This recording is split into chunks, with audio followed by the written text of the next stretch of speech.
Senator Paul. I'd like to begin by wishing a speedy recovery to the two police officers in Louisville who were shot yesterday in the line of duty. I join Senator Scott and others in saying that we have to appreciate our police more generally. They're protecting us from the vandals, the marauders, the arsonists in our cities. And it's not just the Democrat proposition of defunding the police that threatens us. It's also the idea that if we don't appreciate our police, we won't have more volunteering to become policemen in the next generation. So I think it's absolutely imperative that we do show our appreciation for these people who are risking their lives to keep us safe. My wife and I know about this personally. As you saw from the video going into this, we were attacked by a mob in D.C. just a few weeks ago. For those of you who doubt that the mob had violent intent, immediately after we were safely into the hotel, or somewhat safe in our hotel, one of the police officers was assaulted and received stitches in his face. And I guess what bothered me is, I commend them for their heroism. I truly believe they saved our lives. But the person who assaulted the policeman was from out of state. I think the federal charges were lodged, but then he was released on his own recognizance. I tweeted out somewhat snarkily, if you're looking for him, you may look in Kenosha. But I think we do have to investigate these people. And we have to put blame where blame is. We need to find out who's financing them. If you're from out of state and you attacked someone in D.C., I would think that the FBI or federal authorities should investigate, how did he get there, who's paying for it. I can tell you that Black Lives Matter is supporting these folks and that we shouldn't shy away from attributing blame where blame goes. When we were attacked, the head of Black Lives Matter in Louisville had this to say. She said, "We can see the fear in their faces, and that's how we want them to live." Their goal is terrorism. They're admitting it. If you look at their exchanges online and social media, they are saying their goal is to terrorize public officials and really anybody. Many of the people in the restaurants that they're being terrorized are not public officials, but their goal is terror. Now, whether or not that equates to something that you can legally investigate, I don't know, but we should know that, and we should let corporate America know that. Corporate America is giving millions of dollars to something they perceive as an anti-racist group.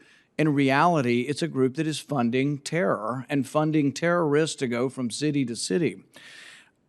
I don't think probably anyone can comment directly on the police officer that was assaulted that was protecting my wife and I.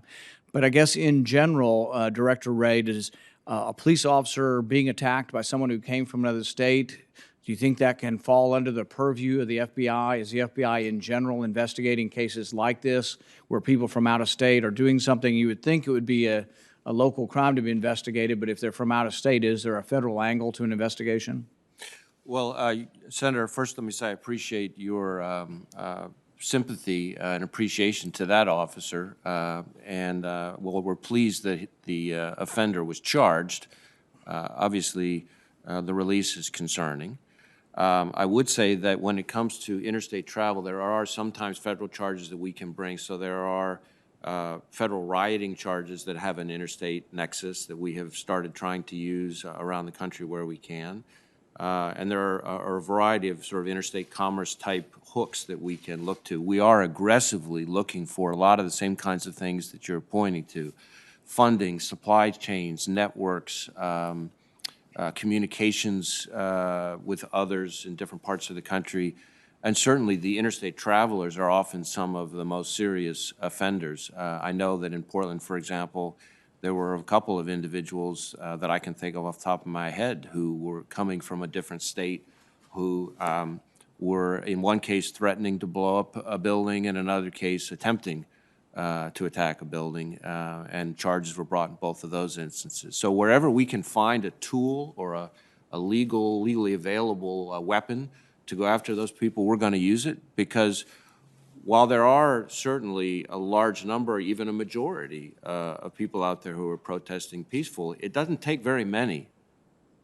As you experienced, you and your wife, in the really shocking video that was played, it doesn't take very many people to suddenly cause very serious harm.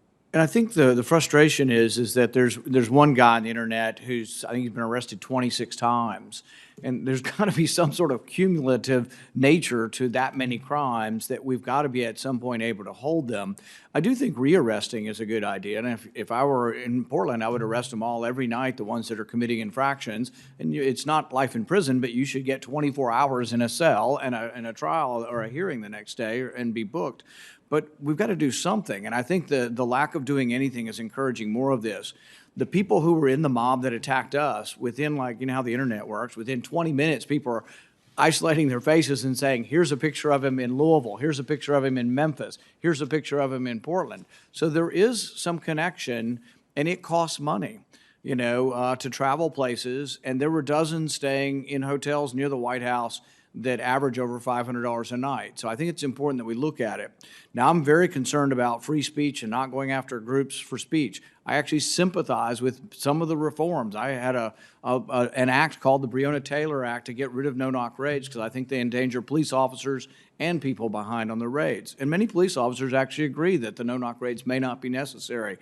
But at the same time, if the trail leads to Black Lives Matter, there's an important public service to the corporations who think they're giving money to a peaceful protest or to a peaceful anti-racial group need to be aware if they're being flown around. So there's an important, I think, call to not having more money flood into a group if that's what's happening.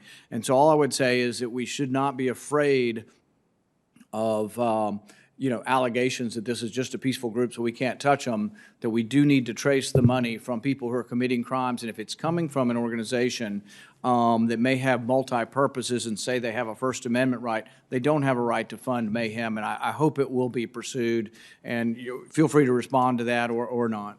Well, thank you, Senator. Just two quick points. One, couldn't agree more on the repeat offender aspect of it. And one of the things that we're doing in Portland and in other places is trying to work with our state and local partners to essentially identify who is it who's just going in and out of the state and local system, either because they're getting released on bail otherwise, and prioritize those individuals to see if there's some federal charge, because often that can result in detention and more stiff sentences.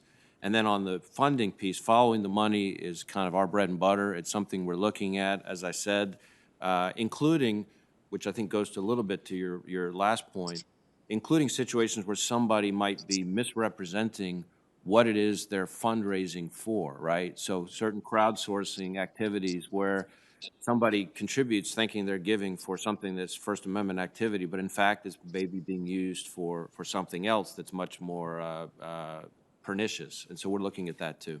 And just one quick final comment. The people who are being hurt the worst are the people who live in these communities. So the people who say, I want to help people in the poor sections of Chicago or the poor sections of DC need to realize when you burn down the last pharmacy, when you burn down the last McDonald's or Walmart, that it hurts the people who live there, and many of these businesses won't get back. And that can't be emphasized enough from a humanitarian point of view. We've got to end the violence because you're hurting the very people you think you're trying to help. Thank you.